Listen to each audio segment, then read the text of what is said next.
성탄절이어서 특별히 성탄 메시지를 전할까 하다가요. 보니까 오늘 설교를 하고 이번 주 마지막 이제 다가오는 주일날 마지막 설교를 하고 원래 마지막 설교죠. 그 다음에 송구영신 설교까지 하면 디모데후서가 딱 끝나는 거예요. 그래서 그렇게 진도를 진행하면 좋을 것 같아서 오늘 디모데후서 말씀을 계속 보겠습니다. 디모데후서에 보면 그 바울이 종말의 때에 일어날 일들을 많이 이야기하는데요. 특히 종말의 때에는 성도들을 잘못되기를 인도할 그런 악한 자들의 역사들이 많이 일어난다. 그런 이야기를 합니다. 이런 현상은 시간이 지날수록 점점 더 심해진다는 거죠. 오늘 보면요. 13절 같이 한번 읽겠습니다. 시작. 악한 사람들과 속이는 자들은 더욱 악하여졌어 속이기도 하고 속기도 하나니 이렇게 나옵니다. 더 악하여진다 이거죠. 여러분 종말이 갈수록 악한 자들은 더 악하여진다. 지금 보면은 옛날에도 범죄가 있었고 옛날에도 죄가 있었지만 지금은 더 악하지요. 더 뻔뻔스럽지요. 더 심하지요. 옛날에는 이단들이 조금 그런 게 있었어요. 이단이란 걸 좀 숨기고 부끄러워하고 약간 이렇게 드러내지 않으려고 하고 이런 게 있을 때 지금은 이단이란 것을 막 너무 노골적으로 드러내고 우리가 못됐어 이런 식으로 막 그리고 대형 집회를 아예 막 광고를 해서 대형 집회를 하고 그죠. 예, 그런 것들을 많이 봅니다. 또 무신론자들도 하나님이 없다는 소리를 뭐 자기 마음으로 하나님 없다고 생각해도 크게 그런 말을 안 했는데 요즘은 무신론을 변론하는 막 책도 쓰고 예, 뭐 만들어진 신 그래요 그죠. 신은 진짜 있는 게 아니고 인간이 만들었다 이런 식의 책을 리차드 도킨스 이런 사람 막 쓰고 그죠. 예, 무신론자들이 막 자기들끼리 모여서 모임도 가져요. 주일날 신은 없다 마음껏 즐겨라 이러면서 막 그런 캐치프레이즈를 내걸고 막 자기들끼리 모이기도 하고 하여튼 그런 마지막 때 일이 일어나는데 이 재밌는 게 보면 오늘 더욱 악하여져서 속이기도 하고 속기도 하나니 이렇게 되어 있습니다. 너무 재밌죠. 남을 잘 속이는 이단들 거짓 선지자들 이런 자들이 속이기도 하고 속기도 한다. 남을 잘 속이는 사람도 잘 속아요. 보면 특히 이단들이 뭐에 속느냐 가장 결정적인 것은 자기들이 가는 길이 옳은 길인 걸로 착각하고 가는 거죠. 그래서 자기가 다른 사람을 속여서 이단들 보면 거짓말 많이 하거든요. 속여서 막 데려와요. 자기 모임에 거짓말로 막 여러분 거짓말로 전도하는 것은 정말 잘못이죠. 그건 옳은 방법이 아니죠. 근데 자기들은 거짓말을 너무 잘해요. 그러니까 잘 속이는 사람들이 또 보면 속아요. 어떻게 속느냐? 자기들이 가는 그 이단의 길이 진리의 길인 줄 알고 따라가는 거예요. 그래가지고 지옥으로 가는 거죠. 그래서 속이기도 하고 속기도 하는 거예요. 이단들이 참 잘 변화가 안 됩니다. 어떤 목사님 그러더라고요. 이단들은 진짜 변화가 안 된다. 이단 옆구리를 쳐도 변화가 잘 안 된다. 이런 말을 하더라고요. 여러분 이단들이 보면 자기들이 가는 길이 옳은 걸로 착각해요. 그래서 남의 말 잘 안 듣습니다. 그리고 자기들이 옳은 길로 가다가 막 큰 소리 칩니다. 그리고 지옥으로 가죠. 그래서 남을 속이기 가지고 자기도 속아버리는 거예요. 그래서 우리가 이런 때일수록 어떻게 해야 되느냐? 뭐 여러 가지 막 복잡한 게 많잖아요. 이 세상에 어느 게 진리인지 모르겠고 어느 것이 옳은 길인지 모르겠고 이럴 때는 뭐예요? 확실한 걸 붙잡아야 돼요. 확실한 게 뭐예요? 하나님 말씀. 아멘. 하나님 말씀을 붙잡아야 다른 방법이 없습니다. 이런 말세가 될수록 여러 가지 복잡한 일들이 많을수록 하나님 말씀을 잘 붙들어야 되는 거예요. 그래서 사도 바울이 오늘 3장에서 이런저런 이단의 이야기들을 쭉 하다가 결론적으로는 성경을 이야기합니다. 성경을 붙잡아야 된다. 자, 14절 읽겠습니다. 시작. 그러나 너는 배우고 확실한 일에 거하라. 너는 내가 누구에게서 배운 것을 알며 예, 배우고 확신한 일에 거하라. 그래서 우리가 배운 것들을 확실히 붙들어라. 그래야지 흔들리지 않는다. 우리가 배우기만 해가 되는 게 아니에요. 확신이 돼야 돼요. 여러분 예를 들어 교회에서 지금 성경을 배우잖아요. 저한테 설교도 듣고 성경 공부도 하고 셀 모임도 하고 1:1 공부도 하고 근데 배우는데 확신이 없어. 그럼 이 확신을 가지도록 몸부림쳐야 됩니다. 왜냐하면 확신이 없으면 이건 배운 것이 큰 의미가 없거든요. 흘러가 버리니까 떠내려가 버리니까 별 의미가 없는 거예요. 여러분이 확신을 가지세요. 구원의 확신. 내가 정말 예수님을 믿고 천국 갈 수 있는가? 오늘 밤에 죽어도 천국 갈 수 있는가에 대한 확신. 이거는 내 감정이 확신을 주는 게 아니에요. 하나님 말씀에 대한 약속의 근거거든요. 하나님의 약속을 신뢰하면 그걸 확신 가질 수 있는 거예요. 내가 이것이 확신이 안 온다면 상담을 해야 돼요. 고민을 해야 돼요. 확신해라. 그리고 배운 일에 거하라. 떠나지 마라. 여러분 교회를 떠나면 안 됩니다. 하나님을 떠나면 안 됩니다. 말씀을 떠나면 안 됩니다. 거하라는 거하라. 떠나지 마라. 여러분 이 교회 안에 거한다는 게 정말 중요합니다. 거하라는 것이죠. 여기 초대교회 성도들 가운데는 확신이 없어서 조금 믿는 듯 하다가 뭐예요? 율법주의로 되돌아. 유대인들 율법주의로 되돌아. 이방인들이 좀 믿는 듯 하다가 확신이 없으니까 세상으로도 빠져버리는 거예요. 저희 교회도 개척해서 지금까지 10년이 넘었지만 수없이 많은 사람들이 와서 있다가 간 사람 많아요. 세상으로 떠내려가 버린 사람이 많다는 거예요. 제가 목회를 잘 못해서 그럴 수도 있겠지만 제 설교가 부족해서 그럴 수도 있겠지만 위로가 되는 건가요? 바울 설교를 듣고도 떠나간 사람들이 있더라. 네, 바울 설교를 듣고도 그래서 떠나가면 안 돼요. 말씀 안에 가야 되고 교회 안에 가야 되고 이 확신을 가지고 그 안에 머물러야 돼요. 그래야 구원을 확신할 수 있는 거죠. 그러면서 디모데에게 이야기합니다. 너가 배운 걸 잘 기억해라. 너가 누구한테 배운지 알지 않느냐. 디모데는 모태신앙입니다. 그래서 그 할머니와 어머니에게 잘 배웠어요. 그리고 바울에게도 배웠어요. 이걸 꼭 붙잡으라는 거죠. 여러분 모태신앙이 참 필요합니다. 왜냐하면 어릴 때 배운 것이 기억이 오래 남거든요. 3살 버릇이 8까지 간다 그러잖아요. 어릴 때 잘 배워놓으면 그것이 평생 가는 거예요. 여러분 가운데 모태신앙이 아닌 분들은 좀 안타깝겠지만 그러나 어떻게 돼요? 결혼해서 내 아이를 모태신앙으로 키우면 되는 거예요. 그래서 여러분 어릴 때 배우는 것이 끝까지 갑니다. 사람들이 나이가 들면 다 잊어버리거든요. 유대인들이 특징이 뭐냐면 우리는 아이가 어릴 때 뭘 가르쳐요? 엄마 해봐 엄마, 아빠 해봐 아빠, 엄마 아빠. 근데 유대인들은 엄마 아빠보다 하나님이라는 단어를 먼저 가르쳐요. 정말 놀랐습니다. 저도 이거 말씀을 준비하면서 유대인들의 교육법에 대해서 이렇게 알아봤는데 유대인들은 엄마 아빠를 먼저 안 가르치고 하나님을 먼저 가르쳐요. 그래서 아이들이 나중에 나이가 들어서 자기 이름을 잊어버려도 하나님은 안 잊어버려요. 나이가 너무 많이 들면 치매가 막 오고 자기 이름도 잊어버리잖아요. 근데 하나님은 안 잊어버려요.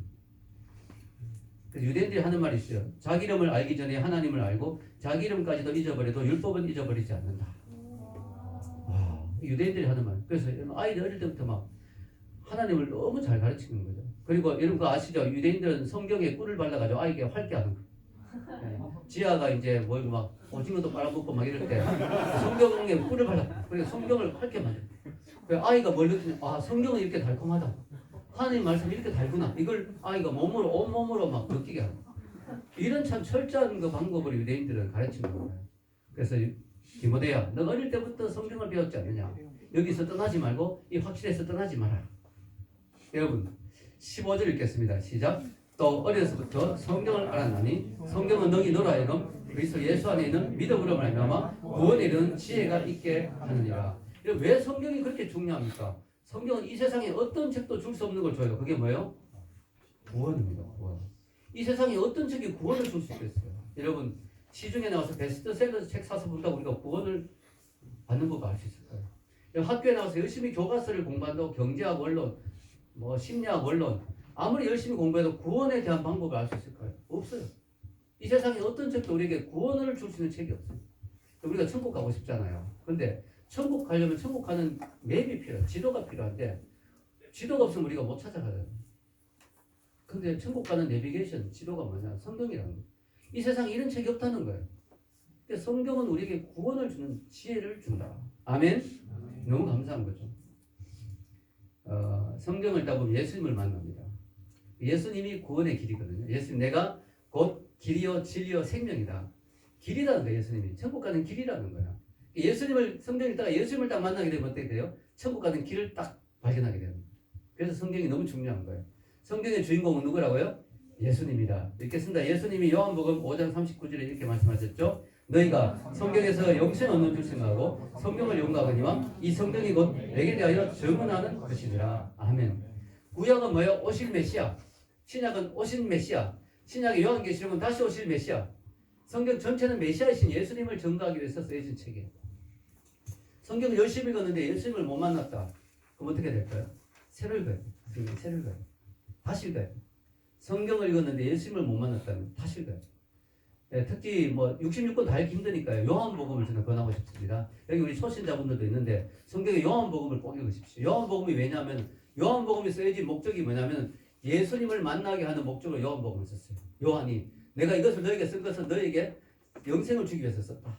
너무 감사한 게요. 1월 초부터 시작되는 큐티가 요한복음. 너무 감사하죠. 그래서 여러분 여기 있는 분들 가운데 나는 아직까지 교회 나오는데 예수님은 못 만난 것 같아. 나는 배우고 확신이 안 와. 목사님 말씀이 다 그럴듯한데 확신이 안 와. 구원을 받고 싶어 나도 천국 가고 싶어. 이런 분은 1월 달부터 요한복음 큐티를 꾸준히 하셔도 예수를 만날 수 있는 줄 믿습니다. 요한복음을 열심히 보십시오. 자, 성경은요 왜 이렇게 대단한 책이냐? 성경은 하나님의 영감으로 기록됐기 때문에 이런 능력이 있습니다. 한번 읽어볼까요? 16절 모든 성경은 하나님의 감동으로 된 것으로 교훈과 책망과 바르게 함과 의로 교육하게 유익하니. 여기서 중요한 단어가 감동입니다. 감동. 하나님의 감동. 이게 바로 하나님이 숨을 불어넣으셨다. God breathed. 영어로 inspiration. 하나님이 영감을 불어넣으셨다. 그래서 인간이 성경을 기록했어요. 마태복음 마태가 기록하고 이사야서는 이사야가 기록했지만은 거기에 하나님이 간섭하셨다. 하나님이 엄청난 영감을 불어넣으셨다. 물론 저도 신앙 서적을 여러 권 썼습니다. 청년불패, 기독교 나라 인생의 답이 보인다. 근데 그걸 쓸 때도 성령님의 도우심을 받았어요. 아마 성령님이 저에게 영감을 주셨겠죠. 그래서 그런 걸 쓸 수 있겠죠. 그러나 성경의 영감하고는 달라요. 성경은 완전히 그 사람을 하나님이 완전히 사로잡듯이 영감을 주셔서 일체 오류가 없이 완전하게 영감받은 책으로 쓰게 했는데요. 여기 보면 적어놓았죠.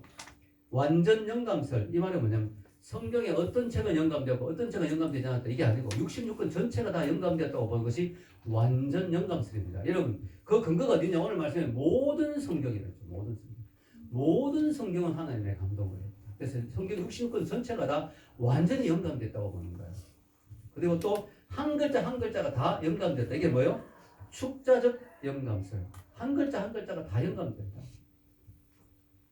하나님이 한 글자 한 글자를 다 간섭하셨다. 그래서 이걸 합쳐서 뭐예요? 완전 축자 영감. 아, 너무 어렵습니다. 오늘 한 번만 기억하시면 됩니다. 예, 이건 꼭 알아놔야 됩니다. 완전 축자 영감. 왜 이게 중요하냐면요. 이게 무너져 버리면 신앙이 다 무너져 버려요. 여러분 유럽에 독일, 네덜란드 이런 나라들이 다 종교개혁이 일어났던 나라들이잖아요. 우리 기독교의 본산지예요. 그런 나라들이.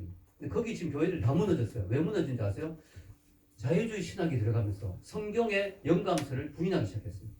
에이, 성경이 영감은 됐는데 완전 영감은 아니지. 어떤 책은 영감되고 어떤 책은 영감 안 됐겠지. 이런 식으로 성경 비평, 뭐 고등 비평, 문서 비평 이러면서 막 인간의 생각으로 자꾸 판단하고 또 성경의 글자들이 영감되는데 모든 글자가 다 영감된 건 아니지. 어떤 글자는 영감됐고 예수님이 하신 말씀은 영감됐고 사람이 했는 말도 거기 있고 이런 식으로. 그래서 완전 영감을 안 믿고 완전 축자 영감을 안 믿는 거예요. 그러다 보니까 어떤 생각이 들어요. 사람들이 성경을 보다 보면 점점 마음에 막 의심이 들어. 요거는 하나님 말씀 같은데 요건 아닌 것 같아. 이러다 보니까 점점 뭐예요? 경계가 불분명해져. 그러니까 어디까지 하나님 말씀이고 어디까지 인간의 말이냐 보니까 결국 다 의심하게 됩니다. 이것도 하나님 말씀 아닌 것 같아. 이래 됩니다. 그래가지고 제가 미국에 있을 때 교회 성가대 집사님인데 예수님은 안 믿어요. 그러니까 예수님 믿으세요 하니까 꼭 뭐 예수님만이 꼭 구원이겠습니까? 내가 예수님이 말씀하실 내가 뭐 길이요 진리요 생명이라고 요한복음에 나오잖아요. 그건 요한이 있는 이야기 아닙니까? 이러는 거예요. 아, 그러니까 더 이상 대화가 안 돼. 기가 막히죠. 교회 성가대 집사님입니다. 왜냐? 성경의 영감설을 부인하다 보면 다 무너집니다. 신앙이 다 무너져요. 여러분은 이 믿음으로 고백하십시오. 성경은 100% 하나님의 책이다. 아멘. 완전히 영감된 책이다. 모든 글자까지 다 영감됐다. 그런데 이걸 너무 강조하다 보면은 그러면 저자가 성경을 기록할 때 기계처럼 로봇처럼 그냥 아무 생각 없이 그냥 무의식 상태에서 받아 적었는가? 그건 아니에요. 이렇게 믿는 걸 기계적 영감설이 하거든요. 로봇처럼 기계처럼 자기 생각은 하나도 안 들어가고 그건 아니에요. 여러분 요한복음에 보면 요한의 서체가 있고요. 마태복음에 마태의 어떤 개성이나 인격이나 서체가 들어가 있잖아요. 바울 서신 보면 바울 서신은 또 베드로서하고 또 다르잖아요. 바울의 뭔가 독특한 신학이나 그런 게 들어가 있잖아요. 그래서 우리는 성경이 기계적으로 쓰여졌다고 생각하지 않습니다. 하나님이 그 사람을 완전 무의식 상태에서 그냥 마약에 취했듯이 막 이렇게 쓰게 하셨다 생각해요.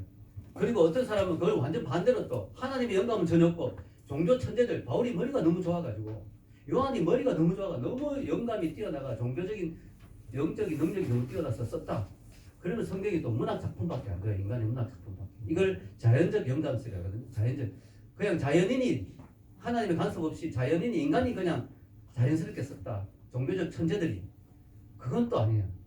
그건 뭐냐 우리는 유기적 영감설을 믿습니다. 그건 뭐냐면 인간이 완전히 썼는데 거기에 하나님이 간섭해서 그 인간의 모든 개성과 인격을 다 이용해서 썼지만 인간적인 오류가 없이 만들었다. 이걸 유기적인 영감설이랍니다. 이걸 우리는 믿습니다. 그래서 우리 정통 기독교가 믿는 것은 뭐냐면 완전 축자 영감, 그 다음에 유기적 영감 이걸 믿습니다. 근데 딴소리 하면 안 돼요. 뭐 부분적 영감, 또 뭐 기계적 영감, 자연적 영감 이러면 이제 이게 자유주의 신학으로 빠지는 거예요. 이게 너무 중요하기 때문에 오늘 강조했습니다. 여러분 성경은 100% 인간의 책이면서 100% 하나님의 책입니다. 마치 예수님이 100% 인간이면서 100% 하나님이잖아요. 예수님이 제일 중국집에 가면 예수님이 제일 싫어하는 게 있어요. 뭔지 아세요? 메뉴 중에? 짬뽕. 50% 하나님, 50% 인간. 이거 아니라. 그건 짬뽕이잖아요. 예수님은 짬뽕이 아니에요. 예수님은 50% 인간, 50% 하나님이 아니에요. 그래서 예수님은 중국집에 가면 짬뽕을 안 시켜요. 예수님은 100% 인간, 100% 하나님이에요. 예수님은 짬뽕 되지 않았어요. 어중간하게 섞이지 않았어요. 완전한 인간이면서 완전한 하나님이에요. 인간처럼 똑같이 고통스러워하고 눈물 흘리고 배고프고 피곤하면 자야 되고 못에 찔리면 아프고 100% 인간이면서 죄가 하나도 없어요. 왜? 남자를 통하지 않고 동정녀 마리아에게 성탄절이 바로 그거죠. 남자를 통하지 않고 세상에 남자 없이 태어난 인간이 어디 있어요, 그죠? 남자가 없이 결혼도 안 한 정혼만 하고 남자와 잠을 자지 않는 동정녀 마리아의 몸에서 성령으로 잉태되어서 태어났어요. 인류 역사상 이런 분 한 분밖에 없어요. 아멘. 그래서 예수님은 완전한 인간이에요. 그래서 죄가 없어요. 그래서 우리 죄를 대신 질 수가 있는 거예요. 왜냐하면 자기가 죄가 있으면 자기 죄 때문에 죽는 거예요. 죄가 하나도 없어야 대신 질 수가 있잖아요. 나도 빚이 있는데 남의 빚을 갚을 수가 없잖아요. 예수님은 죄의 빚이 없어요. 완벽한 분이죠. 완전한 인간, 완전한 하나님. 100% 인간, 100% 하나님. 성경도 100% 인간이 있었어요. 마태는 마태가 썼어요. 천사가 안 썼어요. 100% 인간이 있었지만 100% 하나님 영감을 줘서 100% 하나님의 책이에요. 이 세상의 모든 책들은 다 인간이 썼죠. 아무리 인간의 지혜가 뛰어나고 영감이 뛰어나도 결국 인간이 쓴 책인데 성경만은 하나님의 책이라는 이유가 여기 있어요. 성경은 하나님이 특별한 영감을 주셔서 썼기 때문에 100% 또한 하나님의 책이에요. 세상에 인간이 갖고 있는 책 중에 하나님의 책이 어디 있어요? 이 세상에. 너무 놀라운 책을 우리는 가지고 있어요. 인간이 가지고 있는 책인데 하나님의 책이에요. 하나님이 뭘 우리에게 원하시는지를 성경을 보면 다 나와 있어요. 얼마나 좋습니까? 하나님 우리에게 뭘 원하는지 궁금하지 않습니까? 성경에 다 나와 있어요. 얼마나 좋습니까? 말씀이 육신이 되어 오셨습니다. 여러분, 예수님이 오셨을 때 이미 구약이 있었어요. 구약의 300가지가 넘는 예언이 다 이루어졌어요. 예수님을 통해서. 만약 이런 구약의 베이스가 없었으면, 근거가 없었다면 예수님은 기적을 해도 그 마술사일 수도 있잖아요. 이상한 요술사도 있잖아요. 예수님의 기적이, 예수님의 그 삶이, 예수님의 죽음과 부활이 근거가 있는 것이 성경 구약이 이미 다 예언되어 있어요. 그래서 예수님은 하나님의 말씀이 육신이 되어 오신 분이에요. 그리고 그 말씀이 기록된 것이 성경이에요. 그러니까 성경이 우리에게 필요한 이유는 우리에게 구원을 준다. 그럼 나 구원 받았는데 그럼 이제 성경이 필요 없을까요? 나 구원 받았는데 더 이상 성경이 필요 없을까요? 필요한 이유가 또 나오죠. 우리 16절 다시 읽겠습니다. 모든 성경은 하나님의 감동으로 된 것으로 교훈과 책망과 바르게 함과 의로 교육하기에 유익하니 이게 있습니다. 자, 구원 이후에 구원받은 사람이 완전하게 살 수가 없잖아요. 예수님을 닮아야 되는데 우리가 예수님을 닮아서 장성한 분량으로 자라가야 되는데 성장해야 되는데 성경이 우리에게 구원만 주는 게 아니에요. 교훈과 책망과 바르게 함과 의로 교육하는 일을. 그래서 여러분 요한복음이 아니고 디모데후서 3장 16절 자 외워놓으면 좋겠죠. 모든 성경은 하나님의 감동으로 된 것을 교훈과 책망과 바르게 함과 의로 교육하기에 유익하다. 요한복음 3장 16절만 중요한 게 아니고 디모데후서 3장 16절도 중요해요. 모든 성경은 하나님의 감동으로 된 것을 교훈과 책망과 바르게 함과 의로 교육하기에 유익하다. 그럼 교훈이 뭐냐? 교훈은 지식이에요. 지식. 성경 지식을 준다는 거예요. 우리에게. 하나님이 어떤 분인지, 예수님이 어떤 분인지, 천국이 어떤 곳인지. 그래서 여러분 성경에 무식하면 안 돼요. 성경을 많이 알아야 돼요. 여러분 뭐 학교 공부는 박사까지 안 해도 돼요. 그러나 성경은 많이 알아야 돼요. 왜? 우리가 뭘 알아야 할 거 아니에요. 알아요. 너무 모르면 아무것도 못 하잖아요. 성경을 알아야죠. 여러분 난 성경 아무것도 모르는데요. 여러분 그게 자랑이 아니에요. 성경 알아야 돼요. 지금 초신자에서 모른다 괜찮아요. 배워나가면 되죠. 그러나 여러분 10년 20년 다녔는데도 성경 전혀 모르겠습니다. 이러면 안 돼요. 성경을 지금부터 배워요. 아 정말 너무 바빠 성경 볼 시간 없어요. 그러면 큐티라도 하세요. 그럼 5년 보면 성경 1도 갑니다.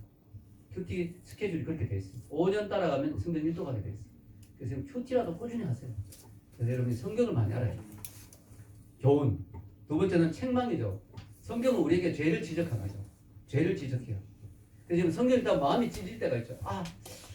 내가 잘못 살았구나. 내가 이렇게 살면 안 되겠구나. 그 성경이 우리를 교훈하는 거예요. 여러분 우리가 교훈이 필요해요. 왜냐하면 우리 인간은 늘 잘못된 길로 가기 쉽잖아요. 또 죄 많은 세상에 살잖아요.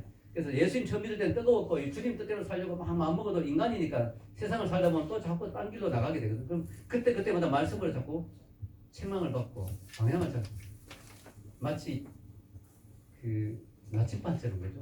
배가 그죠? 목적지를 가다 보면 막 파도 막 치다 보면 배가 자꾸 옆으로 가잖아요. 그죠?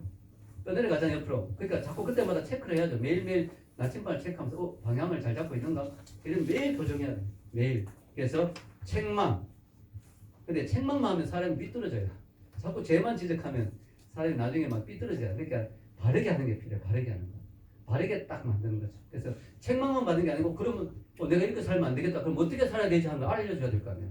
그냥 너 이렇게 살면 안 돼. 꾸지람만 하면 안 되잖아요. 꾸준만 자꾸 들으면 안 되잖아요. 그럼 어떻게 살아야 됩니까? 하는 것도 성경에 나와요. 그러니까 이렇게 살아야 돼. 이렇게 사는 게 맞아. 바르게 함. 여러분 축구하다 다리를 부러뜨렸어요. 그럼 어떻게 돼요? 다리가 부러졌죠. 그럼 어떻게 돼요? 붕대를 감아놓으면 뼈가 붙죠. 뼈가 막 삐뚤어졌다가 붙어가 올바르게 돼. 그런 의미예요. 바르게 한다. 내가 좀 삐뚤어지고 내가 좀 잘못된 사람이 됐을 때 성경을 보면 내가 이제 곧아지는 거야. 사람이. 옳은 사람이 되는 거야. 그리고 의로 교육한다. 이건 좀 더 적극적이에요. 그저 바르게 사는 정도가 아니고 의롭게 살 수 있도록. 즉 하나님의 뜻을 내 삶에서 이루는 삶. 하나님의 영광을 돌리는 삶. 그 삶을 살도록 나를 만들어준다. 그래서 여러분 착한 사람 되고 싶습니까?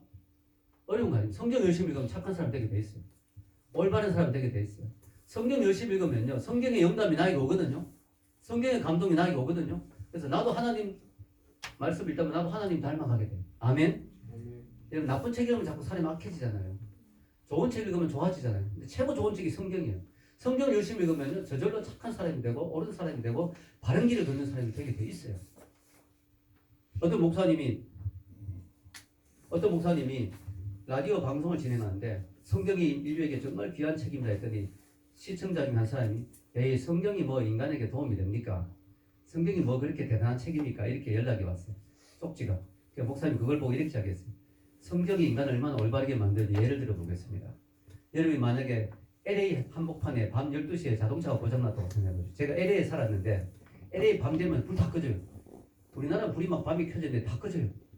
그리고 엄청나게 얼씬연스럽습니다. 특히 LA 그 도시 한복판에 가면 막 그 뒷골목 정말 무섭거든요. 언제 총 들고 나올지 몰라요. 밤 12시가 됐는데 갑자기 차가 고장났어요. 그래서 내려서 봤더니 차가 안 움직여. 막 본넷을 열어봐도 안 움직여서 큰일 났다 싶어 연락 막 하고 있는데 갑자기 저쪽에서 문이 열리더니 건장한 남성들 5명이 우르르 몰려 나와요. 얼마나 두렵겠습니까? 근데 그 목사님이 이렇게 이야기해요. 그때 그 남자들이 자세히 살펴보니 성경 공부를 마치고 나온 사람들이었다. 그럼 여러분이 두렵겠습니까? 안 두렵겠습니까? 전혀 두렵지 않아요. 왜 그럴까요? 아무것도 그 사람의 신원이 밝히지 않고 성경을 만들고 나왔는데 성경은 사람을 옳은 사람으로 만들어준다. 성경 들고 있는 사람 치고 지금 저녁에 성경 공부하고 나온 사람 치고 그 사람에게 해를 끼칠 리가 없다는 거죠. 성경 우리 인생을 좋은 사람으로 만들어주는 하나님의 책이기 때문입니다. 그래서 여러분 결론은 이겁니다. 이는 하나님의 사람으로 온전하게 하며 뭐요? 모든 선한 일을 행할 능력을 갖추게 하려 함이라. 성경을 가까이 하면요 우리가 온전한 사람이 되고 뭐요? 선한 일을 할 수 있는 능력을 받게 돼요. 그래서 여러분 말씀을 듣다 보면 나도 모르게 내 삶이 바뀌고 내가 이제 하나님의 일을 할 수 있는 능력을 받게 돼요. 네, 저도 정말 부족한 사람이었는데 성경을 지금 벌써 한 35년 정도 읽었잖아요.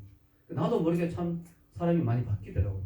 저는 정말 능력도 없고 너무 부족하거든요. 근데 저 같은 사람이 여러분들에게 이렇게 성경을 가르치고 여러분들 인도하고 이런 일을 하고 있습니다. 우리 하나님을 할 수 있는 능력이 성경에서 나오는 거죠. 결론을 내리겠습니다. 오늘 저는 성경의 중요성에 대해서 말씀드렸는데요. 이 세상에 수많은 책이 있지만 성경과 같은 책은 없어요. 그래서 아브라함 링컨이 성경은 하나님을 인류에게 주신 최고의 선물이다. 영국의 엘리자베스 여왕은 영국과 성경을 바꿀 수 있다. 그 정도. 성경은 최고의 책입니다. 오늘 성탄이죠. 성탄은 주님이 탄생한 날인데 문제는 뭐예요? 성탄절 1년에 한 번밖에 없다는 거예요. 오늘이 지나가면 또 뭐예요? 성탄의 기쁨이 사라지잖아요. 크리스마스 매직이 사라지잖아요. 근데 크리스마스의 매직, 성탄의 기쁨, 성탄의 감격이 매일 있을 수 있는 방법이 있어요. 그게 뭘까요? 성탄으로 탄생하신 예수님을 말씀으로 매일 만나는 거예요. 아멘. 그 예수님과 매일 동행하는 거예요. 매일 큐티하는 거예요. 그럼 성탄의 기쁨이 매일 나의 삶에 넘칠 줄 믿습니다. 이런 은혜가 있길 주의 이름으로 축원합니다. 우리 같이 기도하겠습니다.